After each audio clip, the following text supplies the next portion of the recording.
안녕하세요. 유니쌤입니다. 유니쌤의 쏙쏙 개념학습. 오늘은 비례식과 비례 배분에 대해 알아보도록 하겠습니다. 가장 먼저 비의 성질부터 시작해 보도록 할 텐데요.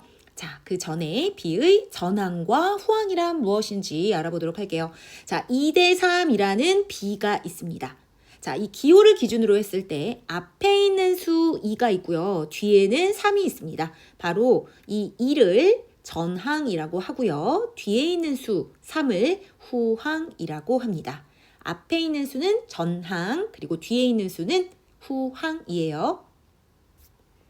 자, 이제 비의 성질에 대해 알아보도록 하겠습니다. 두 가지가 있어요. 자, 첫 번째는 비의 전항과 후항에 0이 아닌 같은 수를 곱해도 비율은 같다. 두 번째, 비의 전항과 후항을 0이 아닌 같은 수로 나누어도 비율은 같다라는 겁니다. 자, 확인 한번 해보도록 할게요. 2대 3이라는 비가 있어요. 자, 비율은 기준 양분에 비교하는 양이니까 3분의 2라고 할 수 있겠죠. 자, 그런데 여기에서 전항과 후항에 각각 2씩을 곱해봅니다. 그럼 4대 6이라는 비가 되고요. 4대 6인 이 비를 비율로 나타내면 6분의 4가 되고 약분해 주시면 3분의 2 어때요? 비율이 달라지지 않았구나 라는 것을 알 수 있겠죠. 다음 두 번째, 전항과 후항을 0이 아닌 같은 수로 나눠도 비율은 달라지지 않습니다. 자, 6대 9라는 비가 있습니다. 비율은 9분의 6이니까 약분해 주시면 3분의 2가 되겠죠. 자, 이 6대 9의 전항과 후항을 각각 똑같이 3으로 나눴어요. 그랬더니 2대 3이라는 비가 되었고요. 이것을 다시 비율로 나타내면 3분의 2라는 비율을 구할 수 있고 비율은 역시 달라지지 않았다라는 것을 알 수 있습니다. 자, 그래서 비의 성질 두 가지 이렇게 한꺼번에 기억하시면 좋을 것 같습니다. 비의 전항과 후항에 0이 아닌 같은 수를 곱하거나 그리고 나누어도 비율은 같습니다. 라고 기억하시면 되겠습니다.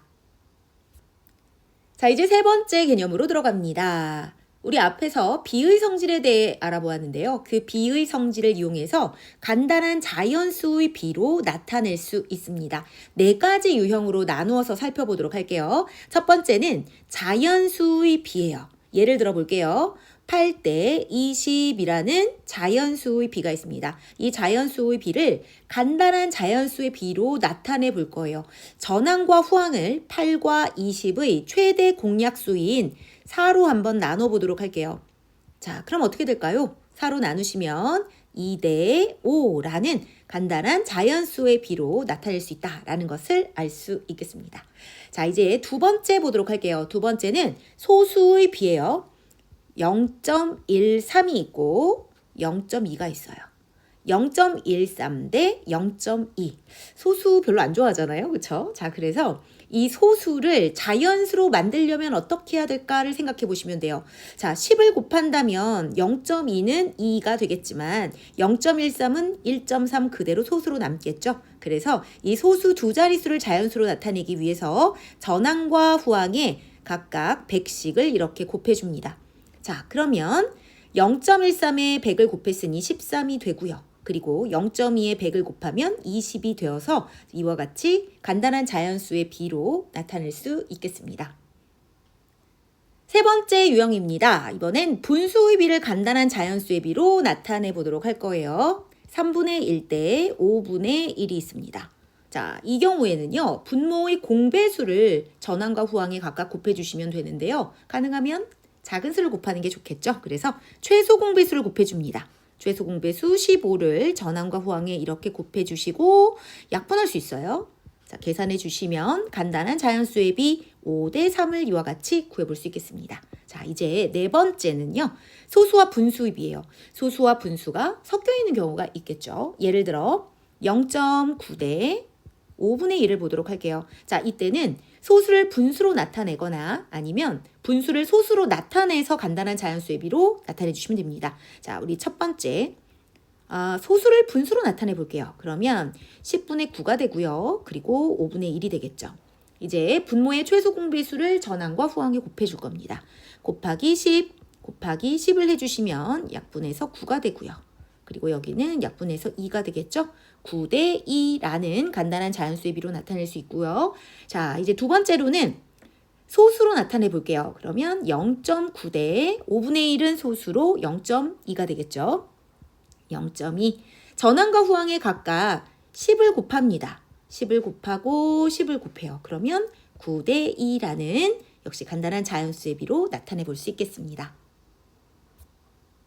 다섯 번째 개념으로 들어가 볼게요. 비례식의 성질에 대해 알아보도록 하겠습니다. 자, 비례식의 성질은요, 비례식에서 외항의 곱과 내항의 곱은 같다라는 겁니다. 자, 아래 보시면 비례식이 나와 있죠. 3대 5는 6대 10이라고 되어 있는데요. 자, 우리 내항의 곱이 얼마인가 볼까요? 5 곱하기 6이니까 30이 되겠죠. 외항의 곱도 역시 곱해주시면 3 곱하기 10해서 30으로 같다라는 것을 확인할 수 있습니다.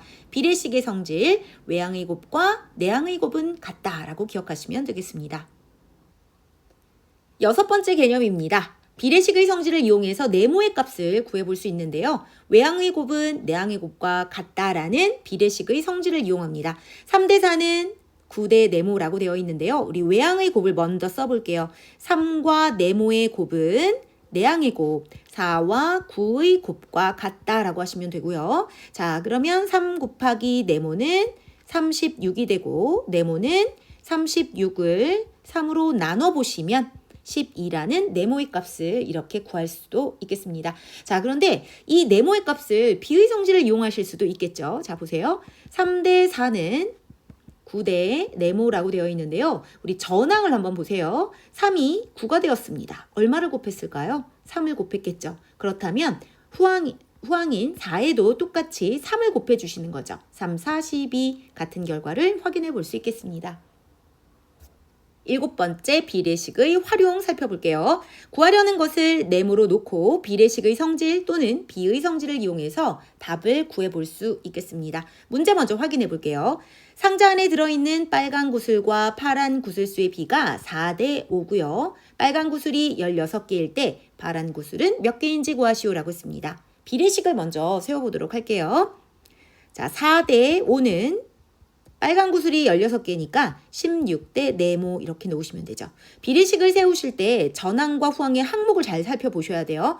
빨간 구슬 대 파란 구슬이라면 그 다음도 빨간 구슬 대 파란 구슬이에요. 자, 외항의 곱부터 써보도록 하겠습니다. 4 곱하기 네모는 5 곱하기 16과 같다. 자, 그러면 네모는 5 곱하기 16 하시면 얼마죠? 5, 1은 5, 6, 30, 80 나누기 4가 된다. 그럼 얼마일까요? 20개가 되는구나 라는 것을 알 수 있겠습니다.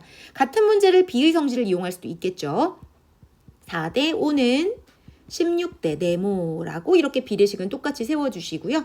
전항인 4에 얼마를 곱해야 16이 될까요? 4를 곱한 거죠. 그러면 후항인 5에도 똑같이 4를 곱해준다라고 이해하시면 돼요. 그러면 20개 같은 결과를 구해볼 수 있겠습니다. 여덟 번째 비례 배분 활용 보도록 하겠습니다. 자, 여러분 비례 배분이랑 주어진 비대로 나눠주는 것을 말하는 거죠. 자, 문제 한번 보도록 할게요. 나영이와 다은이가 사탕 21개를 2대 5로 나눠 가질 때 각각 가지게 되는 사탕의 개수를 구하시오라고 했습니다. 그러니까 사탕 21개를 2대 5로 비례 배분한다 라고 이해하시면 되는데요. 자, 2대 5로 나누려면 전체를 7조각으로 나눠야겠죠. 7조각으로 나눈 다음 나영이가 2조각 가져가고 다은이가 5조각 가져간다. 이렇게 이해하시면 됩니다. 자, 그럼 식을 이렇게 세울 수 있어요.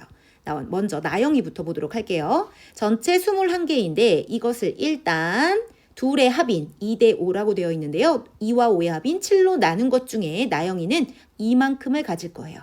자, 그럼 다은이는요. 다은이는 21개 중에 7분의 5만큼을 가질 거예요. 자, 이제 풀어보겠습니다. 7, 3, 21, 3, 2, 6, 6개. 그 다음 다은이는 똑같이 약분해 주시고 곱해 주시면 15개. 그리고 다시 이 두 친구들이 나눠 가진 사탕의 개수가 21개가 되는 것도 함께 이와 같이 확인해 볼 수 있겠습니다. 자, 이렇게 해서 비례식의 성질 그리고 비례 배분에 대해 알아보았고요. 이제 우리 다음 시간엔 기본 문제풀이 들어가도록 하겠습니다. 즐거운 수학 유니쌤의 How to Math